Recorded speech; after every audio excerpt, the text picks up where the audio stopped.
मैं हूं शकील अहमद और आप देख रहे हैं न्यूज़ मैक्स। कल जी न्यूज़ के डीएनए के एंकर रोहित रंजन, सुधीर चौधरी के आउट होने के बाद अब रोहित रंजन डीएनए का एंकर कर रहे हैं। उनको गिरफ्तार करने के लिए छत्तीसगढ़ पुलिस पहुंची थी। आज फिर छत्तीसगढ़ पुलिस उनके घर पर पहुंची। घर पर ताला लगा मिला। वहां पर नोटिस चिपकाने के बाद लुकआउट नोटिस जारी किया गया और इसके साथ ही अब जी न्यूज़ पहुंच गई है छत्तीसगढ़ पुलिस। जिस तरह से राहुल गांधी के एक बयान को तोड़ मड़ोड़ करके पेश किया गया था, उसको एडिट करके जिस संदर्भ में दिखाया गया था वो आप जानते होंगे, उसको बताने की ज़रूरत नहीं है। लेकिन रोहित रंजन को लेकर उत्तर प्रदेश पुलिस ने जिस तरह का खेल खेला है वो सिलसिलेवार मैं आपको बताना चाहूँगा। कितने बजे पूरी ये घटना घटी, किस किस तरह से पुलिस एक्टिव हुई, उसके बाद शाम तक किस तरह से उस पर कार्रवाई की गई। कल पूरा दिन उत्तर प्रदेश पुलिस इसी में लगी रही, गाजियाबाद की और नोएडा की पुलिस इसी मामले में लगी रही। आला अधिकारी इसी मामले को हैंडल करने में लगे रहे। सुबह सुबह छत्तीसगढ़ की पुलिस 14 पुलिसकर्मी, जिसमें एक डीएसपी लेवल का भी अधिकारी था, 2 गाड़ियों में सादी वर्दी में गाजियाबाद स्थित रोहित रंजन के घर पर पहुंचे। वहां पर गेट पर जो लोग गार्ड मौजूद थे उनसे बात की गई। एक गार्ड को लेकर के रोहित के घर पर पहुंचे।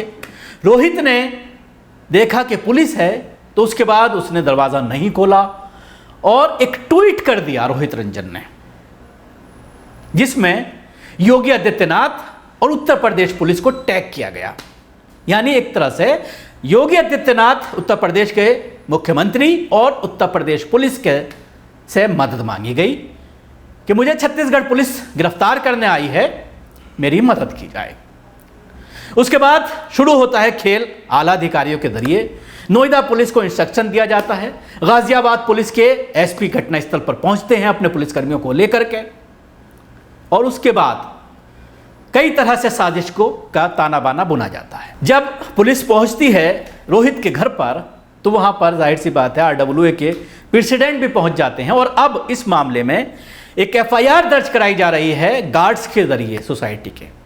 और ये कहा जा रहा है कि उनको बंधक बनाया गया, छत्तीसगढ़ पुलिस के जरिए उन गार्डों को पीटा गया और उसके बाद रोहित रंजन के घर पर एक गार्ड को लेकर के गए।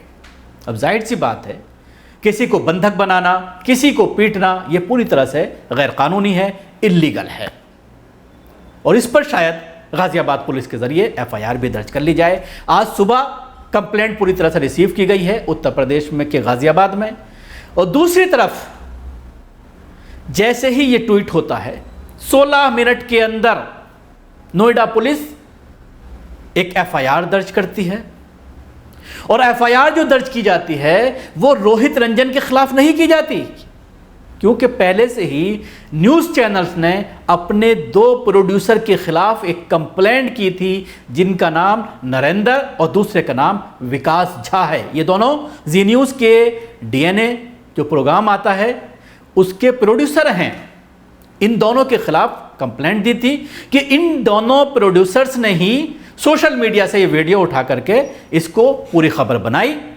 क्योंकि अगर आप एंकर में जो चैनल में अगर काम करने का तरीका जो है अगर आप उसको देखते हैं तो उसमें एंकर का काम सिर्फ अपने प्रोग्राम से, ख़ासतौर से आजकल जिस तरह के प्रोग्राम चल रहे हैं, अगर आप उनकी बात करते हैं तो उसमें उसको ये देखना होता है कि इस प्रोग्राम के संबंध में क्या चीज़ें हैं। लेकिन उसमें जो बीच बीच में घटना स्थल से बाइट, चाहे वो एक्यूज्ड की हो, चाहे वो किसी नेता की हो, चाहे वो पुलिसकर्मी की हो, चाहे वो पुलिस अधिकारियों की हो, किसी जज की हो, वकील की हो, तो उन सबको कंपाइल किया जाता है जो पीछे से काम कर रहे होते हैं प्रोड्यूसर्स।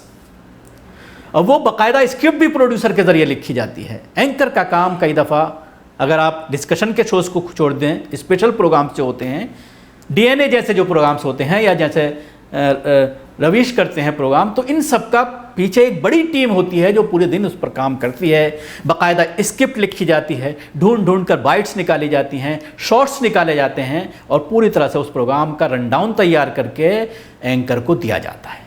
एंकर प्रोग्राम से 1 घंटा पहले उस पर एक निगाह डालता है, तैयारी करता है, कुछ डाउट्स होते हैं तो वो प्रोड्यूसर से कंफर्म करता है, कुछ स्टडी करता है, गूगल करता है और उसके बाद खड़ा हो जाता है हाथ में रिमोट लेकर के टेलीप्रॉम्प्टम का। टेलीप्रॉम्प्टम के बारे में आप जानते होंगे, जब नरेंद्र मोदी का मामला सामने आया था तो उस वक्त काफ़ी लोग जान गए थे कि एंकर किस तरह से पढ़ते हैं, जिस तरह से नरेंद्र मोदी स्पीच देते हैं। और जब टेलीप्रॉम्प्टम ख़राब हुआ था काफ़ी आप लोग उसके बारे में जान गए होंगे। तो उसके बाद इन दो प्रोड्यूसर को एक्यूज बना करके कंप्लेंट की जाती है। नोएडा पुलिस 16 मिनट के अंदर उन दोनों प्रोड्यूसर के यहाँ तो नहीं पहुँचती, बल्कि जिसका नाम कंप्लेंट में नहीं था, जिसके खिलाफ एफआईआर नहीं थी, एफआईआर में जिन प्रोड्यूसर का नाम था उनके यहाँ पुलिस नहीं पहुँचती, बल्कि पहुँच जाती है एंकर के घर। 16 मिनट में गाज़ियाबाद पहुँच जाती है उत्तर प्रदेश की पुलिस ट्वीट होने के बाद, और उस एंकर को सकुशल निकाल करके अपने साथ ले आती है।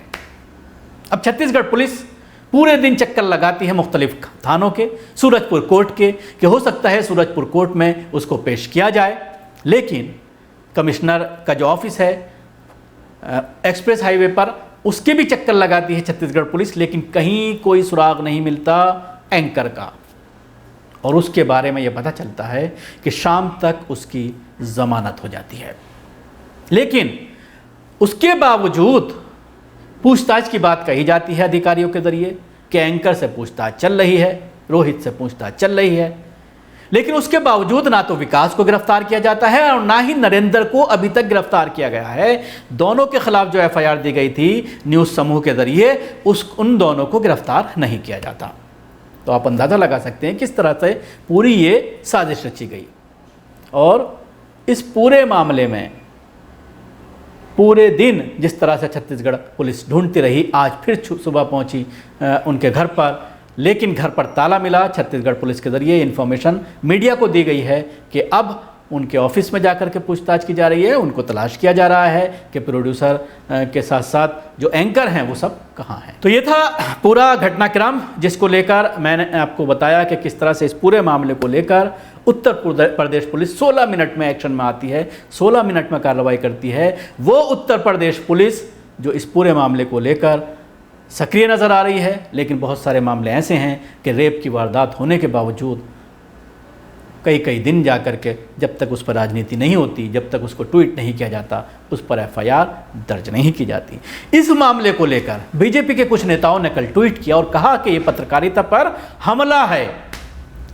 अब सवाल ये खड़ा होता है, क्या सिद्दीक कप्पन पत्रकार नहीं था? क्या जुबैर पत्रकार नहीं था?